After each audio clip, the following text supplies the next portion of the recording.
Ich tu mir alles überlegen, was die Leute gedenkt haben von früher, wie sie vor 200 Jahren zurück sein Land leihen gelassen haben in Hunsrück, in Deutschland, haben sie ein bisschen Dinge in den Kasten getan, sind auf ein Schiff gegangen und haben Wucher geschwommen und wussten nicht ganz sicher, wo sie da hinkommen. Aber die haben was Extras im Segel gehabt. Die Garage von einem neuen Anfang. Und die Reise ausgehalten haben, wie sie hier hingekommen sind, haben sie vor sich bloß Wald gesehen. Bis die Wege mussten sie sich aufpegen mit Sicheln, mit vergangenen Wasserhaaren. Wie schlimm ist das nach einem neuen Anfang, aber wie schlimm ist das neue Anfang auf einem Platz, wo noch gar nichts ist. Was mich dadurch denn in Kopf gegangen sind, wie sie die Beine mussten umschneiden, die wieder abhaken, was sie Weiche aufmachen und was sie neu anfangen. Die wussten nicht, ob es das richtig geht.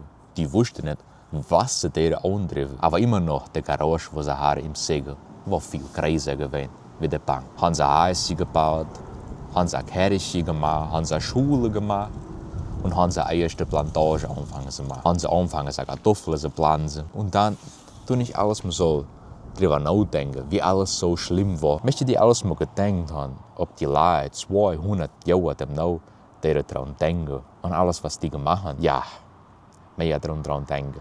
Mehr daran denken und mehr danken. Wir sprechen noch weiter unser Hunsrück, was sie gebrungen haben, von so weit. Der wird gelernt von den Eltern zu den Kindern jeder Generation. Und im Teiwald, im Munizip, wo ich groß gewachsen bin, tun wir auch ein großes Fest machen, schon vor 26 Jahren.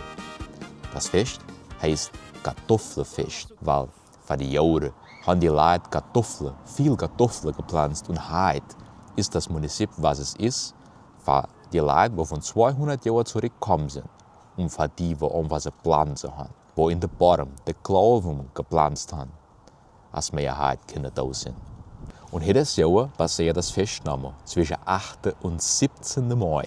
2 Wochen mit viel Fisch. Und du überhaupt, wenn du verlangen hast für Hunsrück-Gespräche, wenn du verlangen hast für lustige Musik, Kinder singen Hunsrück-Gespräche. Was?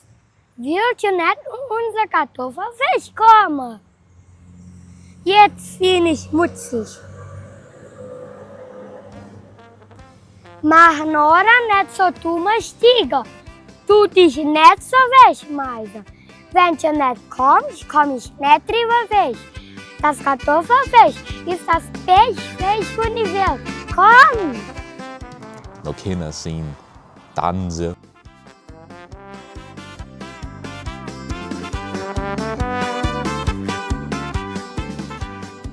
Noch gut essen, noch Kartoffelkichel, noch Kielschop, noch lustige Beil für die Alten, für die Jungen, für die ganze Leute. Du bist extra eingeladen. Von 8 bis 17. Mai gehen alle Wege nach Teiwald. Für unser lieb Kartoffelfest zu feiern. Das sind 2 Wochen mit viel Fest. Für dich, für deine Familie und für deine Freunde. Mit unser Traditionalfest für die Kultur erhalten. Und sicher, viel schöne Musik mit Spielen für alle Eltern. Du bist extra eingeladen. Komm in den Teiwald. Und ich kann dich garantieren, das findest du dich daheim.